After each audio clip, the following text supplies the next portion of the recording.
Saya Aurora. Terima kasih untuk Pak Peter dan juga untuk tentunya Majelis Jemaat di GKI Greenfield ya untuk kesempatan yang diberikan pada saya. Memang saya pengen sih punya kesempatan untuk berkenalan lebih banyak, tetapi sebelumnya yang jelas saya psikolog dan sebelum memulai acara ini saya ingin memulai dengan sebuah permainan. Tadi saya membagikan kertas dan name tape untuk dijadikan semacam name tape. Jadi ada nama, saya panggil apa ya, kakak-kakak mungkin ya atau adik-adik dan juga bapak ya. Oke. Oh teman-teman ya, oke. Ya. Silakan, kita akan berdiri di sebelah sana untuk melingkar.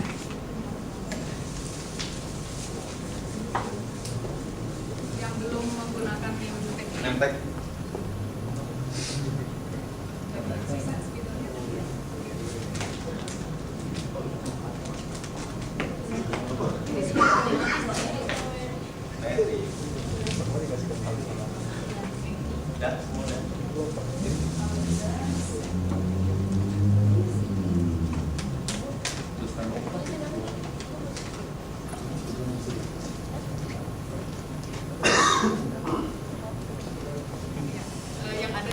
Pengalamannya, satu orang yang akhirnya menemukan rules yang saya sampaikan, ya nanti mungkin bisa sendiri psikolog.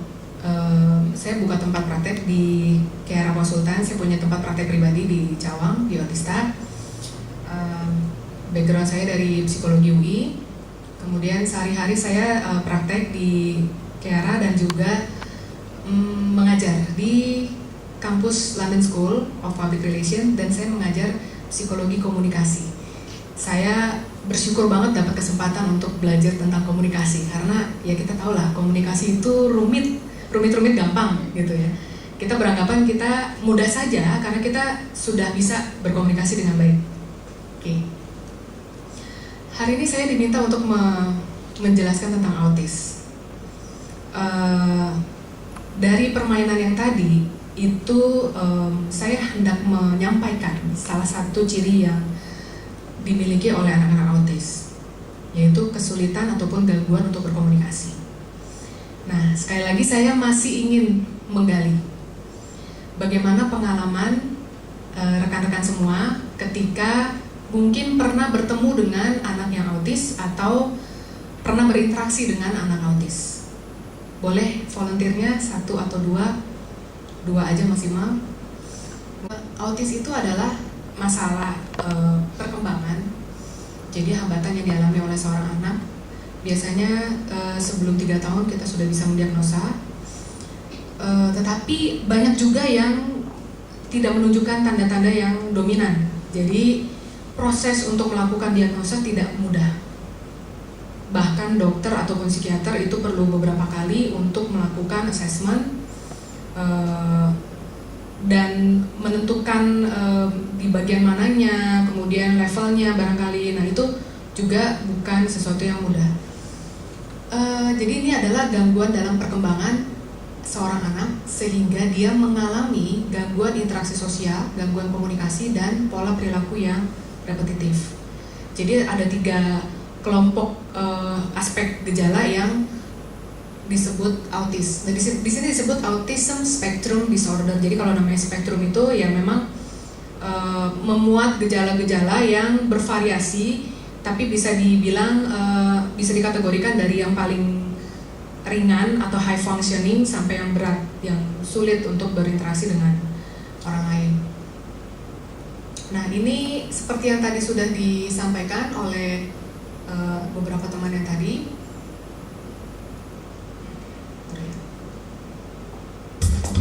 Ini adalah video tentang gejala-gejala awal dari bayi. Kita memperhatikan apakah dia ada kontak mata, bagaimana gerakannya, kemudian apakah ada timbal balik, ya. Dia ngomong dia mulai babbling, usia-usia 8-9 bulan sudah mulai mengeluarkan suara-suara. Kemudian di usia 12 bulan dia sudah punya banyak kata, sudah bisa mengucapkan beberapa kata dengan ya walaupun mungkin cadel. Dan di usia 12 bulan itu dia sudah mulai tertarik dengan sekitarnya, terutama karena visionnya sudah kemampuan penglihatannya juga sudah semakin baik. Namanya anak bayi itu kan ada perkembangannya. Nah, dia akan menunjuk dan mencoba berkomunikasi dengan orang lain. Jadi apa yang menurut dia menarik, dia mau tanya itu apa, kenapa begitu, dan itu ya pokoknya dia akan menjalin komunikasi dengan orang lain terkait dengan apa yang dia lihat atau apa yang dia dengar, apa tuh misalnya gitu ya. Jadi nah, apakah kalau dipanggil dia menengok, dan kalau misalnya tidak, kita memang tidak boleh terlalu terburu-buru. Memang perlu juga pengecekan dari kemampuan pendengaran. Jadi kalau di anak autis ini terkait dengan genetik ataupun kemampuan sarafnya dia, jadi dia bisa mendengar, tetapi dia tidak bisa memprosesnya.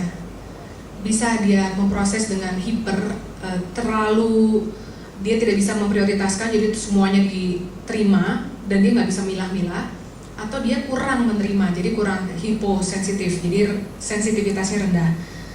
Nah, seperti itu.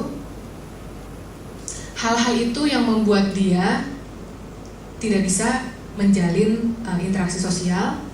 Misalnya dari perilaku nonverbalnya, bahasa nonverbal yang buat kita ini semua mungkin mudah untuk dipahami. Termasuk tadi cuddling ya, misalnya menyentuh. Sentuhan itu bisa jadi sesuatu yang tidak menyenangkan buat mereka. Atau suara yang terlalu keras. Kalau mungkin di bayi ataupun anak-anak, ya senang banget dipeluk gitu ya. Atau kalau ada suara yang keras, ya mungkin kaget, tapi ya begitu misalnya ketawa lah atau apa itu gitu ya. Tapi kalau mereka sangat sensitif. Nah, kontak mata terbatas, ekspresi wajah datar, tidak menoleh jika dipanggil dan sebagainya. Jadi dia kurang mampu melakukan interaksi secara suara dengan baik. Gangguan komunikasi biasanya terlambat berbicara, tidak mampu memulai dan mempertahankan pembicaraan, menggunakan bahasa yang berulang-ulang, tapi tidak bisa dimengerti. Jadi mungkin dia mau menyampaikan sesuatu, tapi dia sendiri tidak begitu mengerti maksudnya dia, orang lain juga tidak mengerti. Gangguan pola tingkah laku minat ataupun minat yang repetitif, yang tadi misalnya sering menggoyang-goyangkan badannya, kepala, atau clapping. Clapping itu maksudnya bukan selalu bertepuk tangan, tapi melakukan gerakan-gerakan yang dia sepertinya tidak bisa mengendalikan gerakannya itu. Terpaku pada satu benda atau ya minatnya sempit. Jadi, nah gejala-gejala lain misalnya respon abnormal terhadap stimuli, ya itu tadi ya. Misalnya dia bisa berlebihan tertarik sekali dengan spidol ini gitu, tapi ada juga sama yang lain nggak tertarik walaupun sama-sama mungkin spidol cuma bentuknya beda atau pensil, tapi dia tidak tertarik gitu. Nah, ada perkembangan yang terlambat atau dia tidak seimbang dalam melangkah ataupun berlari, dan ada defisit dalam intelektual, tapi ini tidak selalu. Seperti yang tadi disampaikan, tidak selalu anak yang mengalami autis itu misalnya mengalami mental retardasi atau kemampuan intelektual yang rendah, tetapi lebih karena kemampuan dia memprosesnya, menerima dan kemudian mengekspresikannya, itu yang terbatas. Ini contoh anak autis yang mungkin dia mengucapkan kata-kata yang kita tidak mengerti.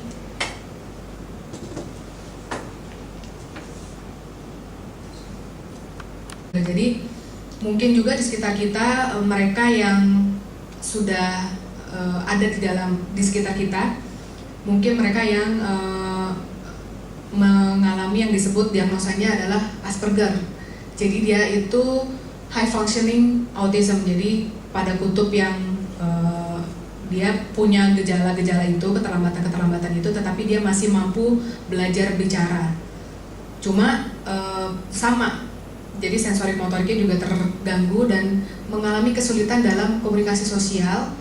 Bicara bisa, tapi memahami rules yang tadi, interaksi sosial dan juga melakukan imajinasi, itu dia mengalami kendala. Komunikasi sosial itu maksudnya masih sama, sulit memahami bahasa tubuh, ekspresi. Kalau tadi misalnya ya, saya dalam melakukan game study, sebenarnya saya sedikit-sedikit memberikan tanda. Mungkin ada yang mendapatkan tanda itu, misalnya begini. Jadi saya sedikit begini, kemudian saya sedikit segini. Itu sebenarnya nyaris tanpa sadar juga. Tapi saya sudah menduga bahwa saya mungkin akan memberikan tanda-tanda nonverbal untuk menjelaskan. Saya tuh pengen banget menjelaskan reasonnya gitu. Tapi intinya dalam secara nonverbal saya akan berkomunikasi dan mungkin akan ditangkap oleh orang yang memahami, wah ini kayaknya ada hubungannya sama ini. Soalnya dia ngelihat ke name tag misalnya. Jadi arah pandang saya jelas menuju ke situ. Jadi kita bisa memahami dari dari perilaku nonverbal saya.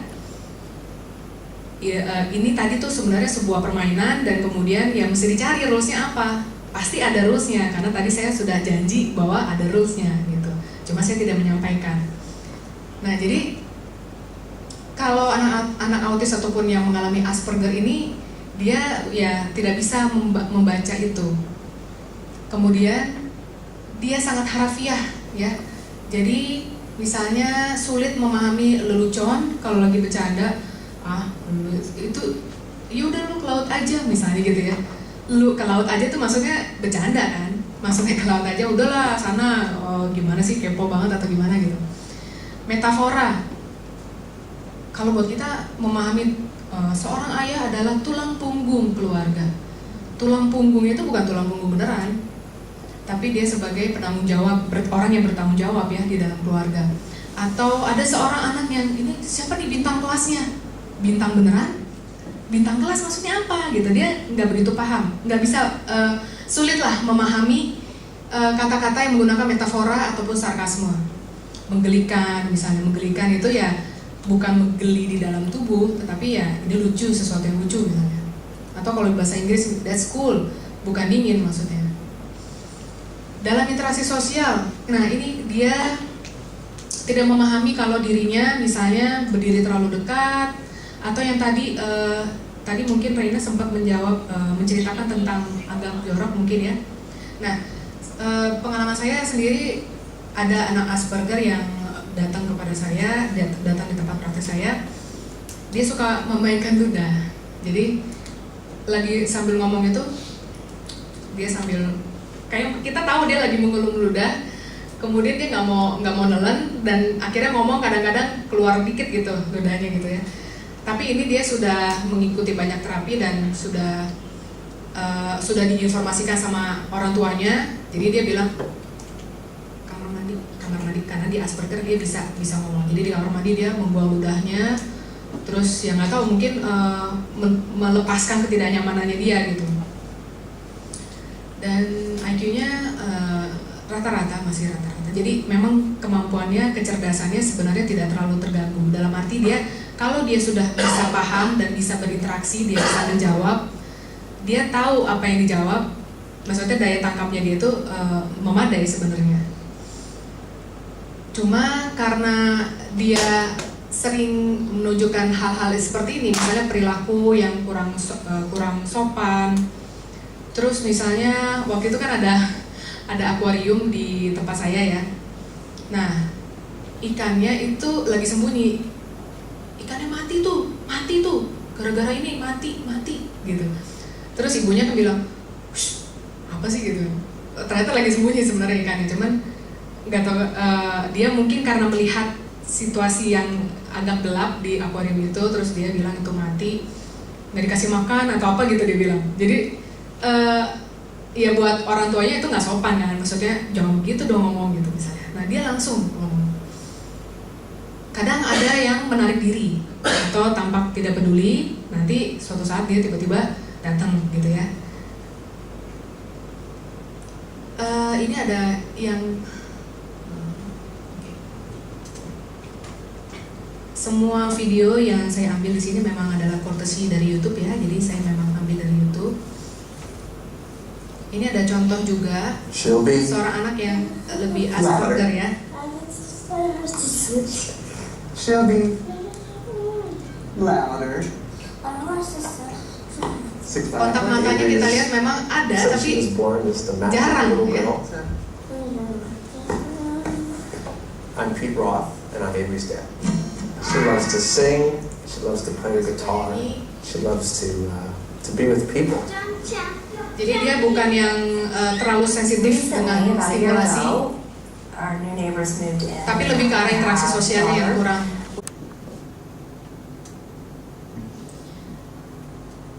Mengalami gangguan ataupun mengalami kesulitan untuk melakukan imajinasi sosial, dalam arti dia sulit membayangkan alternatif akibat dari suatu situasi, dan ya sulit memahami, kemudian ya dia hanya berespon untuk menunjukkan ketidaknyamanannya.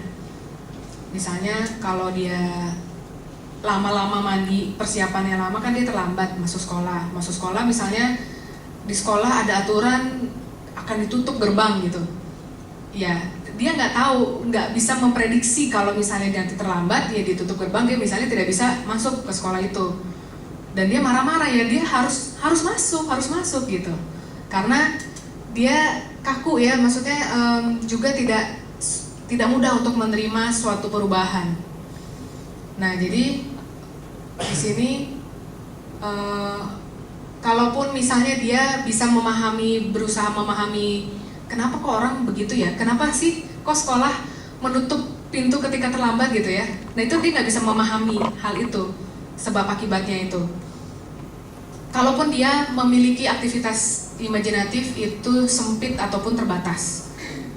Untuk klien yang pernah datang kepada saya itu, dia suka sama burger. Jadi ketika saya suruh gambar, dia lagi suka sama burger. Sebelumnya komputer, jadi apapun yang dia pilih itu yang bentuknya gambarnya komputer, atau misalnya kalau saya kasih lihat majalah, dia lihatnya komputer.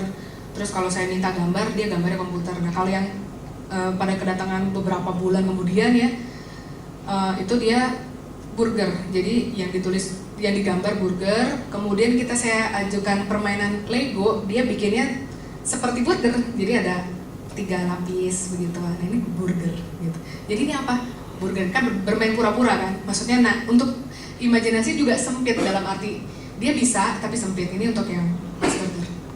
Sesuai minatnya aja. Nah, ini kan ceritanya nih, misalnya ketika ada seorang anak dibawa ke gereja. Mungkin di gereja misalnya ada dapur juga begitu ya.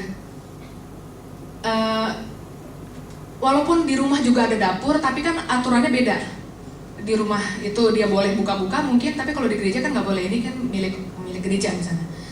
Nah, ada aturan-aturan kan, walaupun di dapur aja gitu. Misalnya jangan membanting ini, jangan pecahin, jangan ini, jangan itu, jangan dibuka, ini private. Ini baru dapur. Kalau untuk anak autis, every situation itu memiliki unspoken rules ya. Maksudnya buat kita itu sudah biasa, buat kita itu biasa, tapi buat mereka, aduh banyak banget sih yang nggak bisa dimengerti, nggak bisa dicerna semua sekaligus. Nah, kecuali kita menyampaikannya.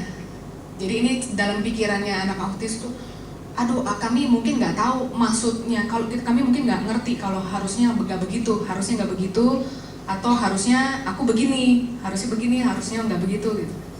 Kecuali kalau dikasih tahu. Ya ini yang ada di dalam pikiran anak autis.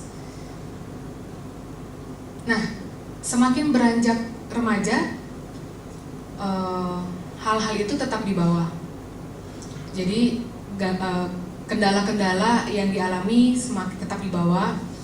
Lalu mungkin yang sudah mengalami masa remaja, kita mengalami perubahan, kita mengalami transisi yang kadang sulit dimengerti oleh kita. Baik itu moodinya, baik itu merasa diperhatikan oleh orang, ya. Jadi secara fisik, kognitif, dan emosi. Kognitif itu pemikiran, satu sisi dia bisa berpikir abstrak, bisa berpikir kalau nanti 3 tahun lagi ya, kalau 3 tahun lagi nanti aku lulus SMA, ya nanti aku kuliah, ya itu adalah hipotetis. Nah, kalau untuk anak autis mungkin tidak sampai kepikiran sampai 3 tahun lagi itu ngapain gitu ya. Nggak kepikiran nanti apa yang terjadi 3 tahun lagi. Kalau misalnya ini kamu bisa tambah tinggi loh, atau misalnya kalau kamu terus-terusan begini, kamu bisa dikeluarin dari sekolah. Dia nggak kepikiran seperti itu.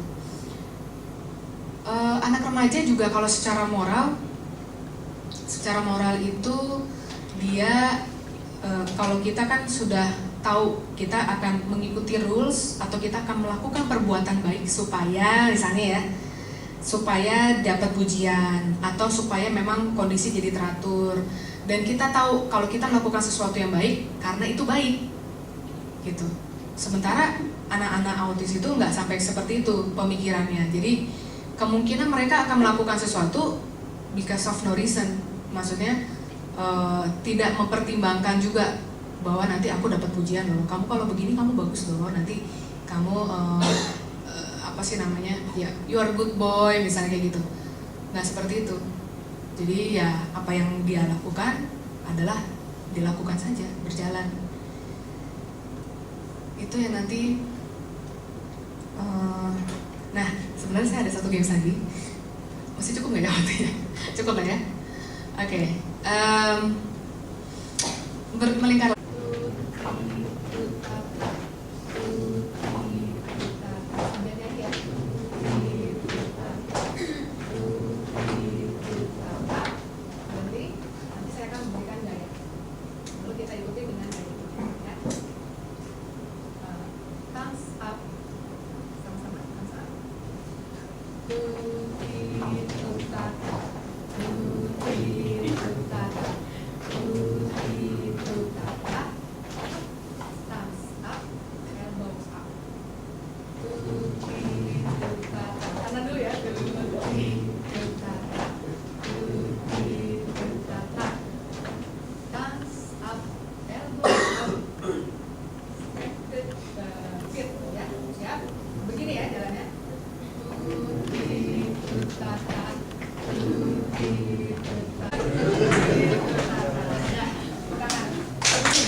Konteksnya bermain, tetapi pasti kita saya pernah di dalam remaja, dalam kegiatan remaja juga kita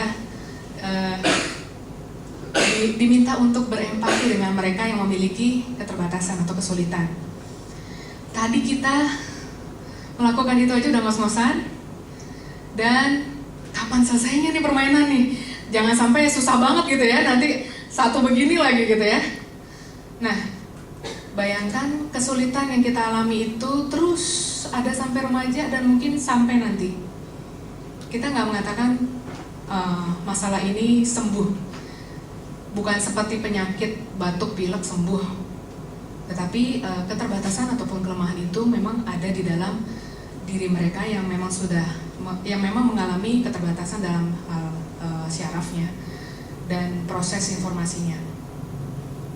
Jadi mereka harus cope with that all that time. Selama itu, ya kita lihat dulu deh dari mereka yang memang mengalami hal ini.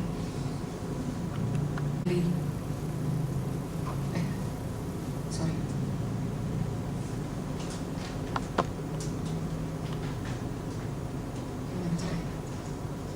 Me, when you can't sit still because your legs feel like they're on fire, or it feels like 100 ants are crawling up your arms. How is it that these powerful words came out of this flame? Dia akan menjalani sama seperti Carly. Dia mungkin akan menjalani berbagai treatment. Ada yang cocok, ada yang enggak. Jadi ada treatment misalnya applied behavior analysis ya. Jadi kalau dia melakukan sesuatu yang memang diharapkan atau dituju atau sesuai dengan normanya, kita kasih reward. Jadi itu kita membentuk dengan cepat. Begitu perilaku itu ditunjukkan, dia dikasih reward. Ditunjukkan, dikasih reward. Kalau dia enggak, misalnya clapping aja, nggak dikasih reward. Dan mungkin ada yang namanya ya time out gitu. Kalau misalnya dia terus marah-marah ya